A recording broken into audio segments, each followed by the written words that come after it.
Assalamualaikum warahmatullahi wabarakatuh. Hai, perkenalkan nama saya Iman Putri Ferdi. Saya selaku ketua dari kelompok 4. Nah, di sini kami akan membahas tentang revolusi Indonesia. Sebelum masuk ke materi, teman-teman kelompok saya akan memperkenalkan diri. Hai, nama saya Nabil Syadik. Hai, nama saya Maulana Tasya. Hai, nama saya Deva Sultan. Hai, nama saya Muhammad Garis.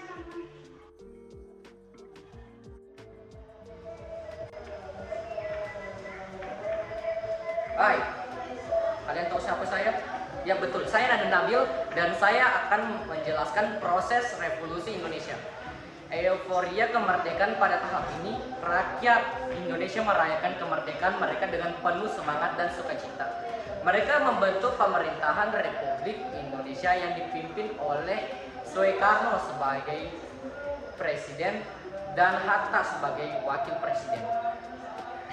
Mereka juga membentuk Badan Penyelidikan Usaha-Usaha Persiapan Kemerdekaan Indonesia atau disebut BPUPKI yang kemudian menjadi Panitia Persiapan Kemerdekaan Indonesia atau PPKI untuk menyusun dasar-dasar negara dan konstitusi.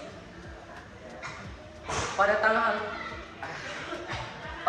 18 Agustus 1945, PPKI mengesahkan Undang-Undang Dasar 1945 sebagai konstitusi sementara Republik Indonesia. Pada tahap ini, juga terjadi pembentukan Tentara Keamanan Rakyat atau TKR yang merupakan cikal bakal Tentara Nasional Indonesia atau TNI. TKR terdiri dari bekas anggota PETA, Heyo, Barisan, Pelopor, dan rakyat sipil yang bersenjata bambu runcing.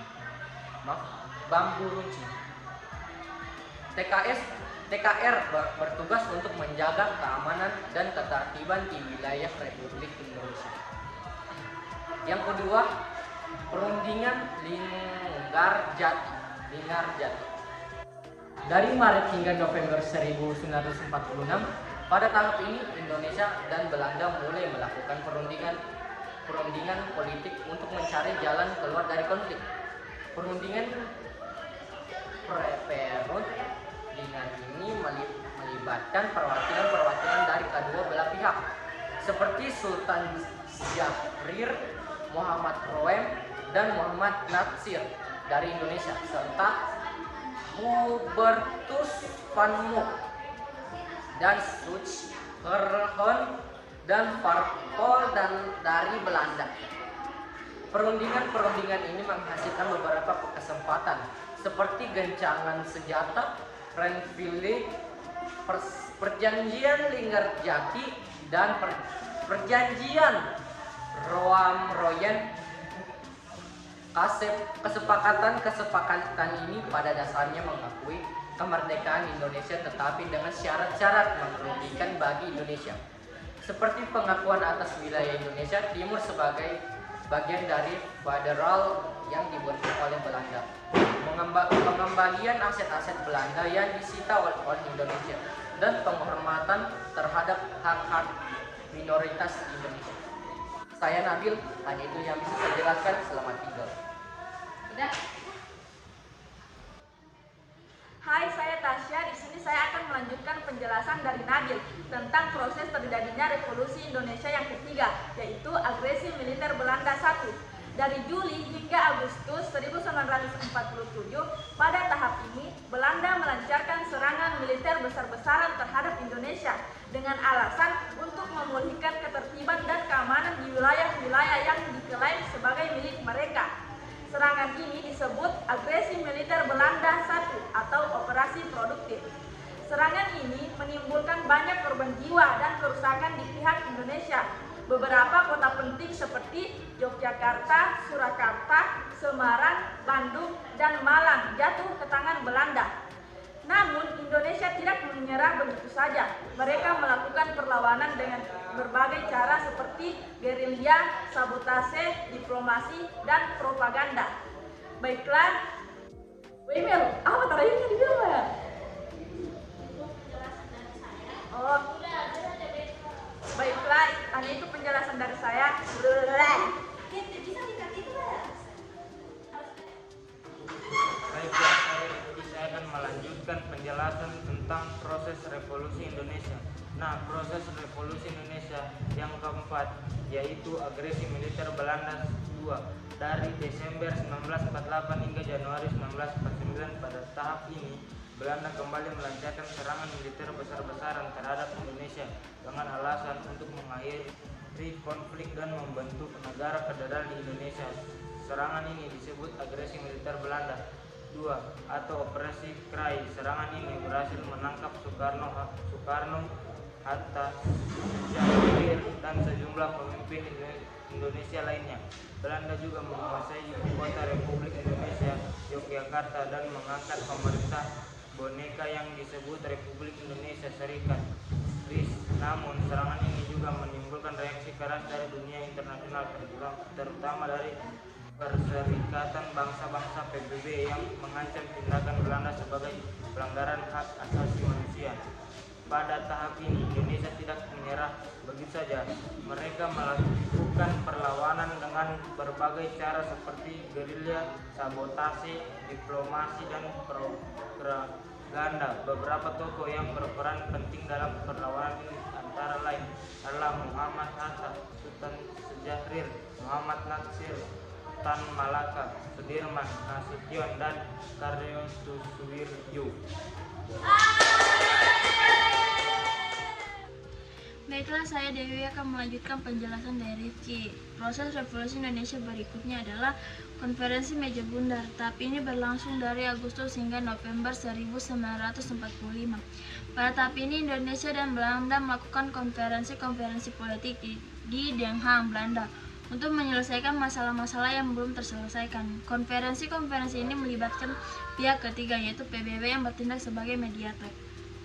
Konferensi ini menghasilkan beberapa kesepakatan penting, seperti pengakuan kedaulatan Republik Indonesia Serikat oleh Belanda pada tanggal 27 Desember 1949. Kemudian diserahkan kepada Indonesia dalam waktu 1 tahun pembayaran hutang perang oleh Indonesia kepada Belanda sebesar 4,5 miliar gulden dan pembentukan Uni Indonesia Belanda sebagai bentuk kerjasama antara kedua negara. Dampak revolusi kemerdekaan Indonesia dapat dilihat dari berbagai aspek, yaitu politik. Dari segi politik, revolusi kemerdekaan Indonesia berhasil mempertahankan kemerdekaan dan kedaulatan bangsa Indonesia dari upaya penjajahan kembali oleh Belanda dan sekutu.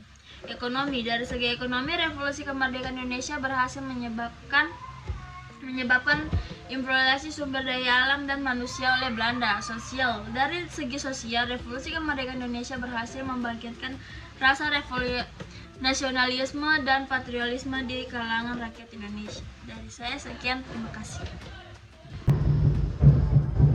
Baiklah, saya akan mulai dari latar belakangnya. Yang melatar belakangi terjadinya revolusi di Indonesia adalah adanya berbagai pergerakan nasionalis yang bertumbuh besar pada abad 20, yang dimana pula berbagai pergerakan nasionalis tersebut saling menggabungkan diri dalam menuntut kemerdekaan Indonesia dari kolonial Belanda. Kemudian pada tahun 1942, Jepang menginvasi dan menduduki Indonesia, menggantikan Belanda sebagai penjajah baru selama 3,5 tahun. Adapun masa Perang Dunia Kedua menyebabkan kemampuan Jepang untuk mempertahankan penjajahan di Hindia Belanda.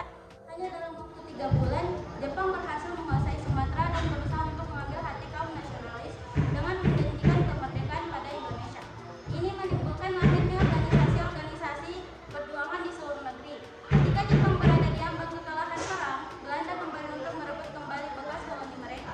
Pada 7 September 1944, Perdana Menteri Jepang Kuniaki Koiso menjanjikan kemerdekaan kepada Indonesia, walaupun tidak menetapkan tanggal resmi proklamasi setelah terjadinya kemerdekaan Indonesia.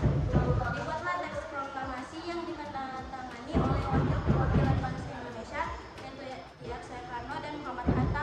Proklamasi ini sampai terjadi yang namanya perbedaan pendapat antara golongan tua dan golongan muda, sampai muncul yang namanya peristiwa Rengas Dengklok. Namun dengan semangat nasionalisme,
Baiklah, hanya itu penjelasan dari saya. Bisa diganti itu ya?